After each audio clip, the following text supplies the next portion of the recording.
Hello, good people of Ghana. My name is Ing.Richard Mawuli Amegatse, and I aspire to be the president of Ghana come 2028. And I would like to talk about the social problems of Ghana and how I'm going to solve it. So kindly share this video to other people, okay? My vision is to transform Ghana from a third world country to a first world country. And I will tell you a little bit about myself, my true story, so that you get to know how I was able to transform my life from a downtrodden person to where I've got to today, to even think about running for president, because I was not born in the ideal situation. And most people that were born in the situation that I was born in never get to where I've got to today, to even dream about running for president. So let me quickly dive into my story so that you know the kind of president that you will be having. Okay. I was born into a family of 12 children, and I'm the seventh child for my father. And my mother was the seventh woman to give birth for my father. Okay, so before I was born, I had six step siblings, and all those step siblings had different mothers. What does that mean? That means that my father was dealing with six different women at the same time before I was born. And that means scarcity of resources, competition at home, etc. So I was not born in the ideal situation. Unfortunately for me, my mother took ill throughout her pregnancy before I was born. And so when I was born, I didn't go through the normal 6 month breastfeeding period. Okay. I had to get a lot of support from family because my mom was always hospitalized. Okay. Again, after my mom and dad you know, gave birth to me, there was a misunderstanding in the marriage and they separated. So my mom was living at a different place and I was also living at a different place. Even my mom and dad went to court for custody and my dad won custody of me. So I was literally raised by my father and my grandmother, my father's mother and some other family people. That was my upbringing, okay? And I was raised in a large household of many children. At any given time, the minimum number of children in my house is 10. And all these 10 children had different mothers. And all these different mothers were, in, were present in the life of my father at the same time. So there was scarcity of resources, there was competition of resources, and then there was also emotional and psychological baggages, and everybody had their complexes. Okay, so that is the kind of home I grew up in. Somebody would say it is a broken home. Yes, because my mom and dad were not living together. So I see my mom once in a blue moon, and when I'm in long vacations, I visit my mom. The longest time I've stayed with my mother my whole life is 4 weeks. That is in a long vacation.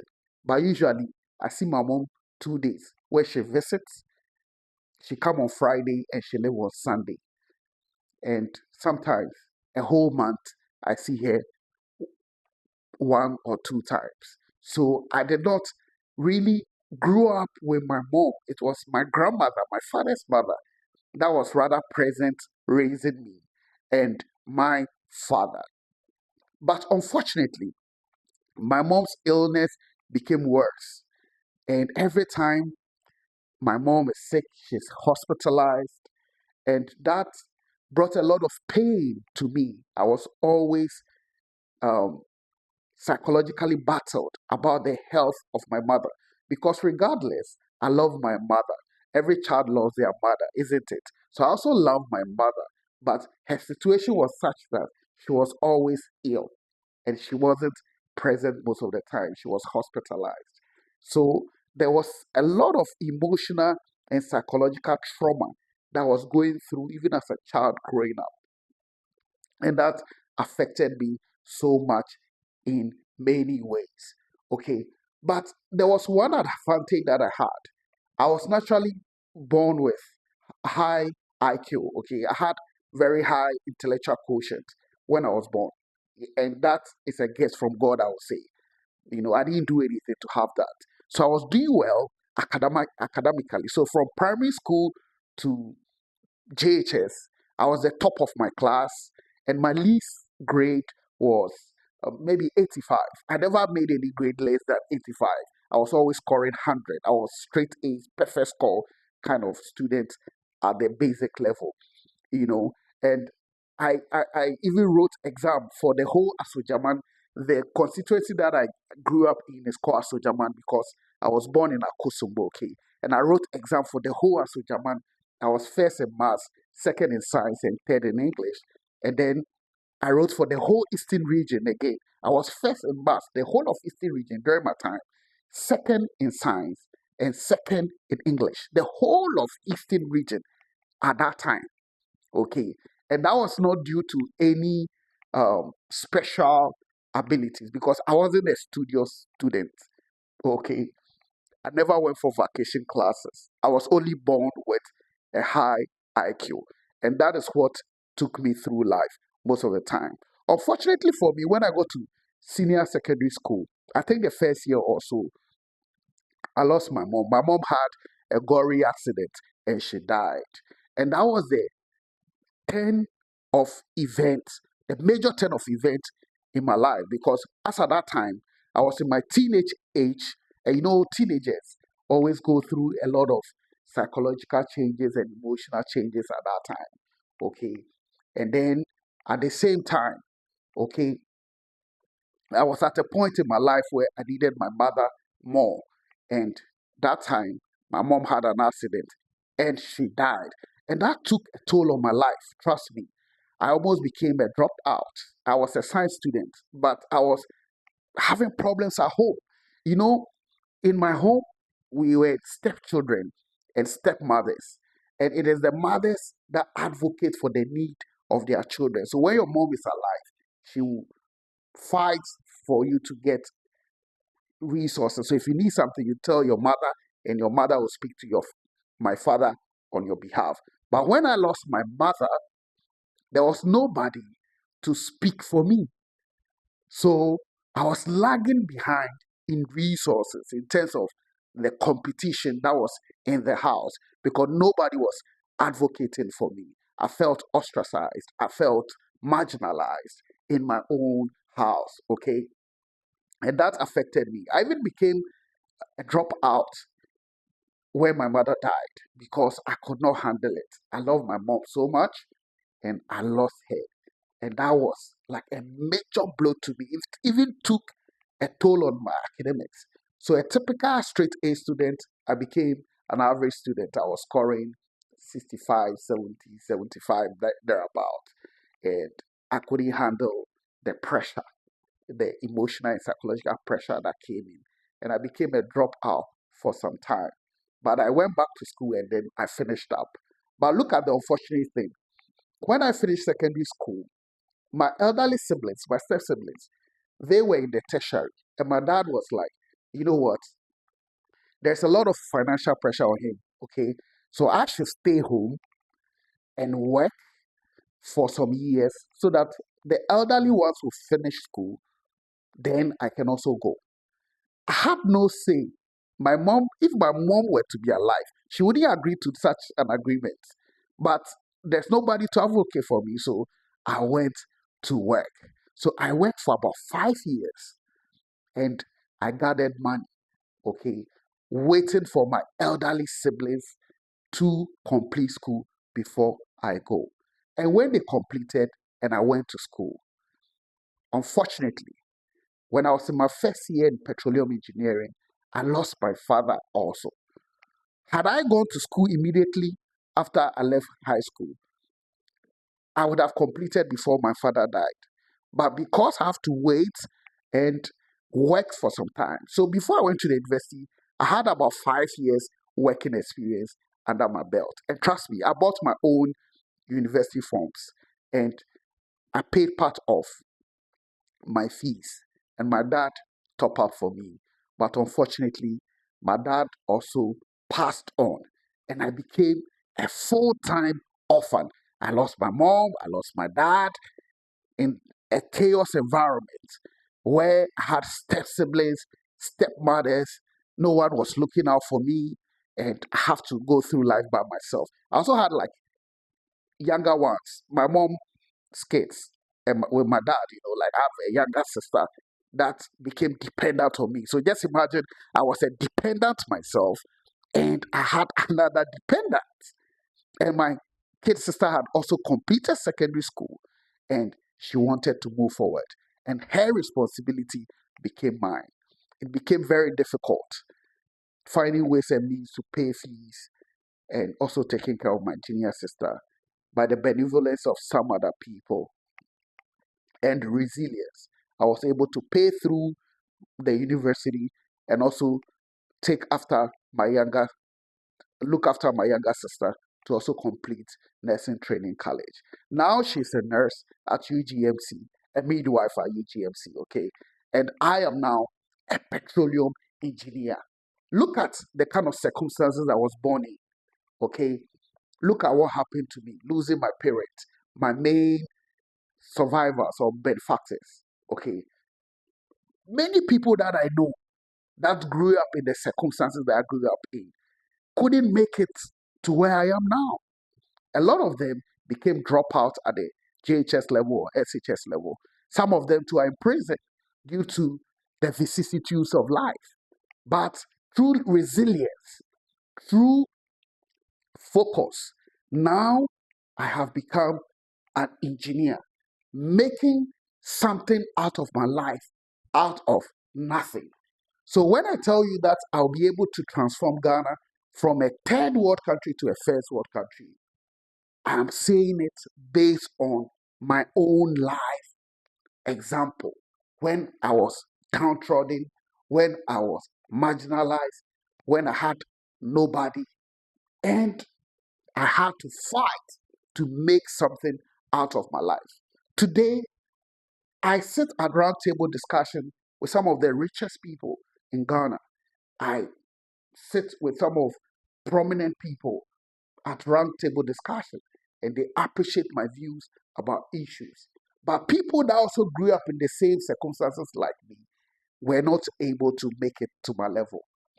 I would say it is somehow due to providence because I didn't create my own brain. Okay, I was gifted with high intellect, and that is what became the trump card that took me through life.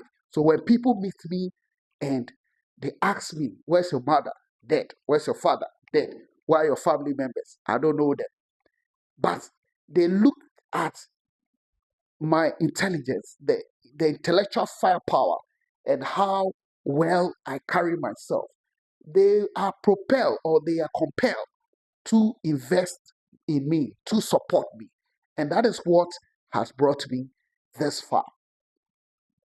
Pure grace. Let's put it that way. Okay.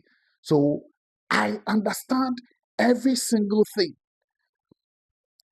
about social welfare because I have gone through the situation myself. There was a time in my life I was homeless in Accra. When I came to Accra initially, I was homeless. I was sleeping at study room. Okay. When I was doing my masters at the University of Ghana, I had no money to rent. So when I leave class, I come and sleep at the study. I study throughout the night and then I sleep. I sleep. The following morning, I take my bath and I quickly rush to town to go and find some work to do so that I can get some money to take care of myself, buy my books. It was very difficult. Okay. So I went through homelessness. I went through all the situations you can think about. I've been through it. I've been in situations where I was the marginalized person you know. I had no money, you know. So I've experienced everything. Okay. So I understand it when people need help. I understand it when people are in trouble. I've also gone through unemployment. Can you imagine with everything that I went through when I eventually became a petroleum engineer? It was even difficult securing a job in Ghana. And I went through unemployment in Ghana until that time when I had an international opportunity and I left the country. You get what I mean? So I also understand it when people are unemployed and they cannot make livelihood in this country. Okay, so I am not a dadaba. Okay, I didn't grow up in the ideal situation or the ideal environment. I also went through the mill, all the processes, and my situation was even worse than the average person. But I was able to turn my life around. So when I tell you I want to change this country from a third world country to a first world country, I'm talking to you about principles. The principles of turning or making something out of nothing. Because our country is destroyed. Our country is not in the right direction. Okay? When you go out right now to Tudu, you see a lot of people sleeping outside. If you go to Medina, under the bridge, a lot of people, Accra Newtown, Mamobi, all those places, a lot of homelessness and dejection out there.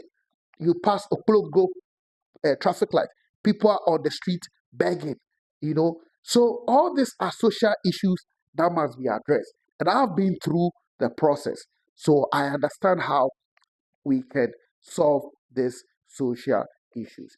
As a matter of fact, the only difference between first world countries and third world countries is that the first world countries have robust social welfare systems that take care of their citizens, okay, especially the vulnerable and the downtrodden, okay. They don't just leave them like that. They put systems in place to take care of them. You see, and that is a major difference. Do you understand? Look, in Ghana, most of the people that are privileged, okay, they've not been through anything in life. Most of them were just born with silver spoons in their mouth. So even when you are telling them about your problem, they cannot relate. I have classmates that if you tell them you are hungry, they'll look at you like you are from space because their whole life they've never experienced hunger before. Anything that they want is delivered to them instantly. So when such a person is in the helms of affair, they don't feel for those people. Sometimes when I go out there and I see people struggling on the street, I cry. There are many times I pass through University of Ghana, Lagos, and under the bridge, people were sleeping there. When I see them, I stand and I cry. When I have money in my pocket, I share it with them because I've been through it and I know how it feels like to be vulnerable, to have nobody looking out for you. Do you understand? But there are people who have not experienced it before. And when those people are in authority, they don't care. They don't care about what you feel. I have friends, classmates, who are petroleum engineers. And I tell you, if you're not on their level, if you call them, they'll not even pick your call. They feel like you also have to be there before they will associate with you. But I'm not like that. Anybody can call me. I always pick calls on time. And when people call me, I go straight to the point. What do you want? Okay, I need so and so. Oh, I don't have it. I'll not be able to give you. Oh, I have it. Come for it. Okay, I respect people because I've also been at a position where I needed help. Now in Ghana, a lot of people are complaining that when they vote for people and they call them, they don't pick the calls. The reason why they don't pick the calls is that they don't respect you. There's nobody who doesn't check their phone within 1 hour in the entire world. So when you call somebody and after 24 hours, the person does not return your call, it means they do not respect you. And we have a lot of narcissistic people in position. All they think about is themselves, their family, period. And if you are not their family member, they don't even regard you as a human being. Even common dignity, they will not accord you. And that is why they treat the people like that. And all those things will change when I become the president. And that can only happen with your support. Okay. So this is what I am going to do when I get opportunity to become president. Okay. You see the way we have police stations in every town in the country. That is exactly what I'm going to do. I'm going to build social welfare centers in every single town and village across the whole of Ghana. And the way there's a certain number of police people that are supposed to serve a particular community, that is exactly what we are going to do. There has to be a certain number of social welfare people that have to serve a particular community. Okay. And these social welfare people will be given the vehicles, the right equipment, and there will be resource to take care of the community in which they operate with. Every single family will be assigned a social worker, and the social worker will work with the family. They will check their average income. If a particular family is struggling, the social welfare people will recommend to the central government, and then we will fund that household. I believe in family units, okay? And I also strongly believe in having a father at home, because trust me, without my father, I wouldn't be in the shoes. All the people that also experience the kind of rough situation that I grew up in, but had no father at home, ended up in prison or in worse situation than myself. The only reason why I became who I am today is because of my father. Because when I became an adolescent, at your adolescent age, you become adventurous. You want to try. So I also did so many things that are not, the ideal situation. But my father was there to discipline me and guide me and make sure that I don't go wayward. And even if I'm going wayward, he pulls me back. So I believe in having a father at home. So I will not encourage single motherhood. Okay, so this social welfare program that we will be having, okay, such that families that are low income families will be supported by the central government.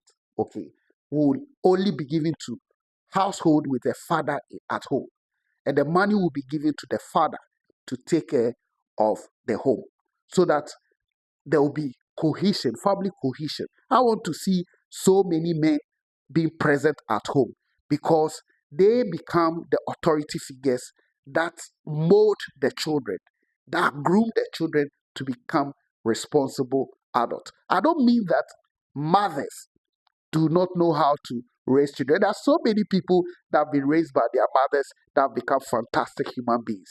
But when you check the statistics, okay, usually children without parents home become delinquent, especially if there's no father home. So we have to empower the fathers to be good fathers, so that they will be able to raise their children responsibly. So all low income families in Ghana would have government subsidy. My government will ensure that we give money to low income families to take care of their children. Okay. And that will vary. It depends on the number of children you have, and then the circumstances and how much will be allocated to you. Okay. So that we keep the family bond going. I believe in family so much. I don't believe in broken homes, because broken homes cause a lot of problems. Okay. And I went through it, and I don't want other people to go through it. So my government is going to save families. And I believe the way to save families is to empower the men, okay, to be financially potent to take care of their families. So men that lose their job along the line, they will have unemployment benefit. And social welfare people will guide them and help them to get new job. Okay. At the same time, okay, children that lose both parents, father and mother, will automatically be qualified for government assistance. The government is going to take full responsibility of all orphans in the country. Okay, because when I went through that situation, trust me, I felt dejected. I felt that there's nobody to look out for me. Okay, I wouldn't want other people to go through that. So the government is going to take full responsibility of orphans.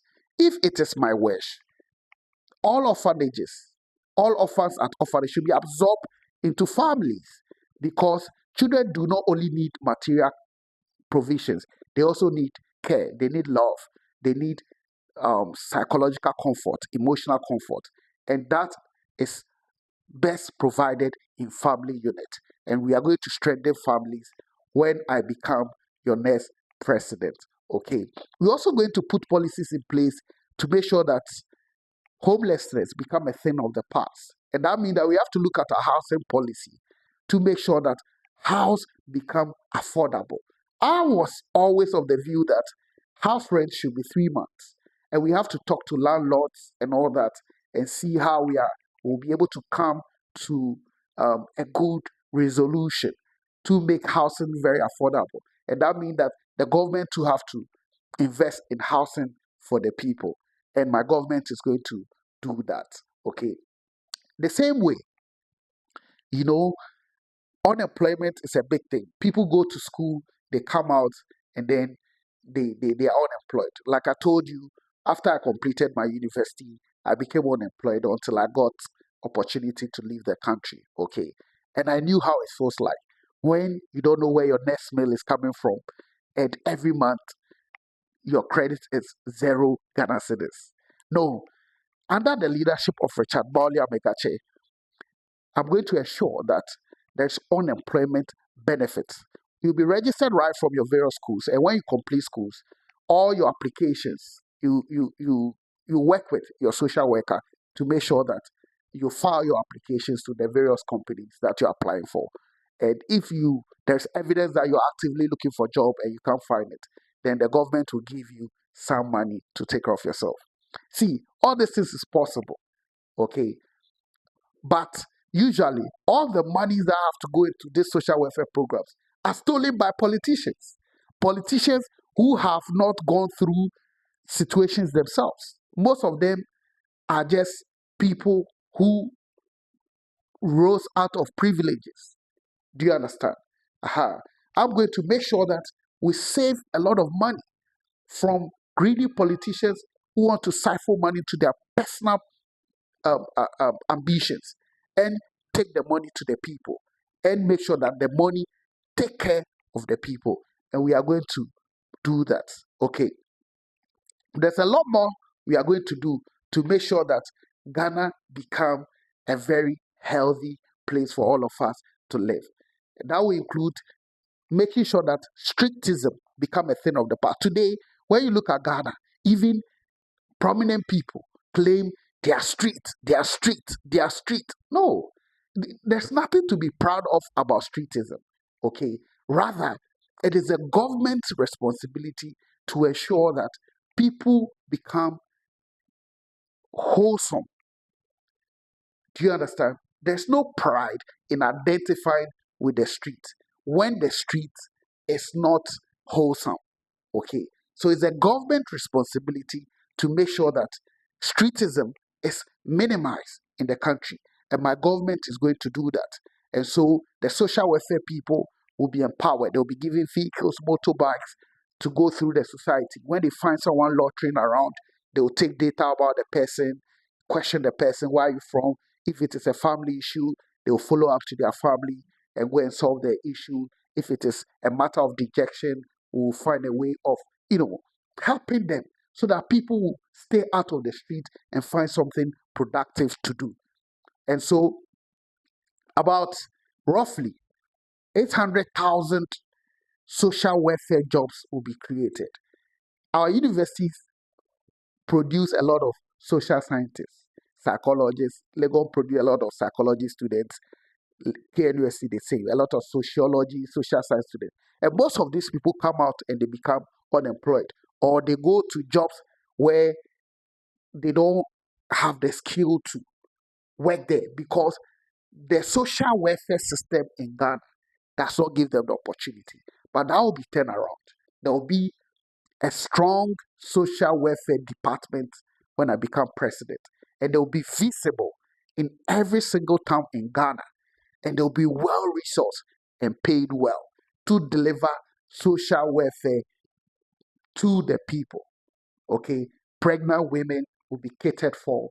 There will be policies to ensure that people who are pregnant deliver safely, and those who fall sick in their pregnancy will be taken care of.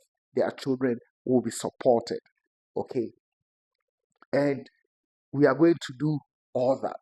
Okay, if the government is responsible, look, in Ghana, a lot of rich people are into philanthropy, and they use this philanthropy as a bargain to rape off the country. So there are people who are specialized in arms giving. Okay, they build police stations, and then they give arms in public for people to see. And behind the scene, they do a lot of things that is inimical to the country. But because we know them to be philanthropic, it becomes very difficult to hold them accountable for their bad actions behind closed doors. But if the government were to be responsible, where social welfare assistance is delivered to the people, you don't need philanthropists, okay? And people will be required to make money genuinely and in the right way. And when people do wrong things, they will be held to fully accountable. But in Ghana, when somebody even commit a crime and you want to hold them accountable, there's a whole demonstration about it. Because that person that is a criminally minded person that is doing so many bad things behind closed doors is the same person feeding the people. So the system now has become a messed up system where there's no tail and head. Crime is condoned, and people even confuse appropriateness with philanthropy. Do you understand? You can be philanthropic, yet still inappropriate. You can be philanthropic and yet still a criminal. You can be philanthropic, yet still does things that are inimical to the state.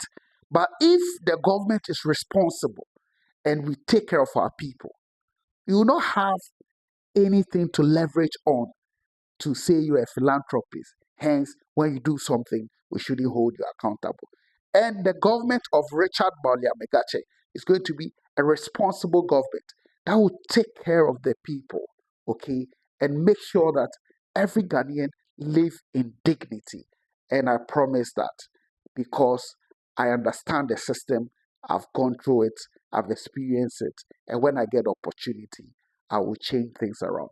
Later on, I will give you details about my social welfare policy for the country. But this is just a teaser for you to understand that I care about the people of Ghana. And it is my wish that every Ghanaian live in dignity. And if I get opportunity to become your president, I will ensure that every Ghanaian will live in dignity. Thank you very much. Share the video to other people. Thank you.